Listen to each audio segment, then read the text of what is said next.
Quando nós tratamos de Primeiro Império, você tem que entender que o Primeiro Império é o momento em que o Brasil sai da sua condição de colônia, em termos oficiais políticos, para uma condição de um Estado nacional. É claro que nós já tínhamos recebido um status, né, de Reino Unido a Portugal e Algarves pela presença de Dom João aqui, ainda no período joanino. Mas a partir de 1822 o Brasil ganha uma autonomia política. Vamos discutir em que termos essa autonomia acontece. Primeiro ponto, vamos pensar assim. Até 1822, nós tivemos um privilégio que foi a presença do imperador português aqui. Primeiro como príncipe, regente, depois da morte da sua mãe, Dona Maria Viradeira, mais conhecida como Maria Louca, ele assume como o imperador do Brasil. Vai ficar aqui até 1821, quando após aquela revolta que acontece lá em Portugal, né, conhecida como Revolução Liberal do Porto, ele é chamado de volta para a Europa, deixando aqui seu filho. Aquela Revolução Liberal do Porto, ela tem uma característica interessante. Ela é liberal, mas ela está pregando para a colônia um aspecto que pode parecer, a princípio, contraditório, tá? Porque ela prega uma recolonização.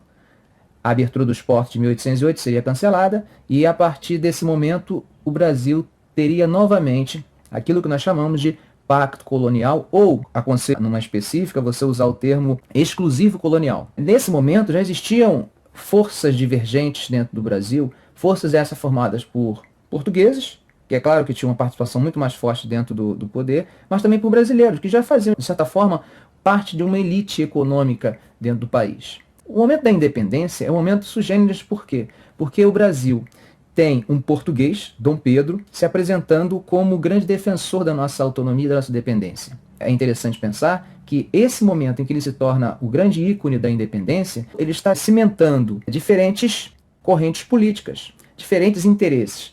Há uma explicação para isso? Para todos esses diferentes movimentos políticos, essas correntes políticas estarem em torno de Dom Pedro? Sim, há uma explicação. Que explicação é essa? A explicação é que Dom Pedro, nesse momento, ele poderia fazer uma revolução por cima. O que seria uma revolução por cima? Uma revolução que não considerasse a participação e os anseios daquela classe menos favorecida. Por que foi feita a revolução assim? Principalmente pelo advento da Revolução Haitiana de 1800. Aquela revolução do início do século, da virada do século XVIII para o século XIX, que havia acontecido no Haiti, foi uma revolução de escravos. Uma revolução que acabou se tornando um mau exemplo para as elites da América.